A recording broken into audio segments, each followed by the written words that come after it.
My name is Arthur Finch, and I live in Portland, Oregon. I'm 42 years old, and until recently I thought I had it all. A beautiful house, a steady job as a software engineer, a wife, and a couple of cats named Mr. Whiskers and Mittens. Life was good, or at least I thought it was. Then came the divorce. It was a whirlwind of accusations, lawyers, and paperwork. My wife, Sarah, blindsided me, said she wasn't happy, that I wasn't attentive enough, that she felt trapped. The usual cliché stuff, but the worst part wasn't the end of the marriage itself. It was how she engineered the whole thing. She was ruthless, a true master manipulator. She took everything. I lost my home, the house we built our life in. Sarah was awarded everything in the divorce settlement except the house. The house was the only thing I got to keep, but even then she was still on the deed. I paid her half the value, as per the agreement, but she was still a shadow hanging over my life. All our savings were gone, devoured by legal fees and her demands. She took our cats, Mr. Whiskers and Mittens, the little fluffballs I used to come home to after a long day at work. It felt like she had methodically dismantled my entire life, leaving me with nothing but the shell of my former self. And now, to make matters worse, I decided to sell the house, my last remaining asset, a way to finally sever all ties and start over. But Sarah was refusing to sign the paperwork, holding up the sale and demanding even more money. She knew she had me cornered. She knew how much this meant to me, how desperate I was to move on. This wasn't just about money, it was about control, about power. And she reveled in it. I felt beaten, broken down, and utterly helpless. I told myself that she didn't have control over my feelings, but it was a lie. Every email, every phone call, every demand chipped away at my resolve. I tried to reason with her, to appeal to her sense of fairness, but it was like talking to a brick wall. She remained unmoved, her resolve unwavering. I was drowning in a sea of her manipulation, and I needed a way out, a way to get back at her, to make her understand the pain she had inflicted. I started brainstorming. I began with the simple ideas, the ones that were easily dismissed as childish fantasies. I imagined keying her car, although I knew that would lead straight back to me. I pictured replacing all her expensive cosmetics with cheap knockoffs. Then I started thinking more creatively. I considered posting her dirty laundry on social media, airing out all her secrets for the world to see.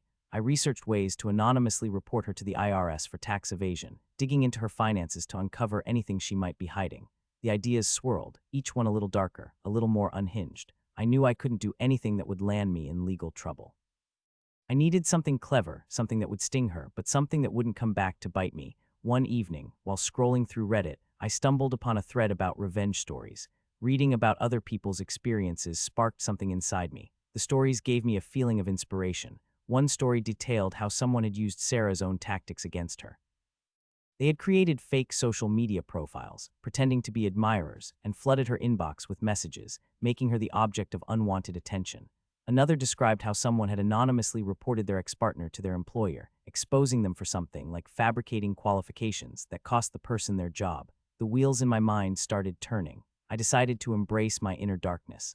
I began meticulously researching her life, looking for vulnerabilities.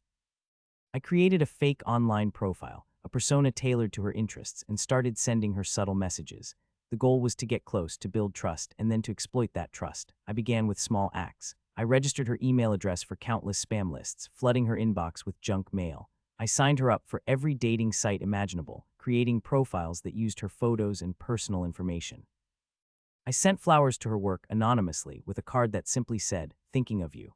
It was all petty stuff, but it gave me a small measure of satisfaction. But it wasn't enough. These things were nothing more than a mosquito bite compared to the wound she had inflicted. The house sale remained stalled, and she continued to hold me hostage. I needed something more. I started digging deeper into her life, searching for any skeletons she might be hiding in her closet. I learned she was involved in a local charity, a cause she was passionate about.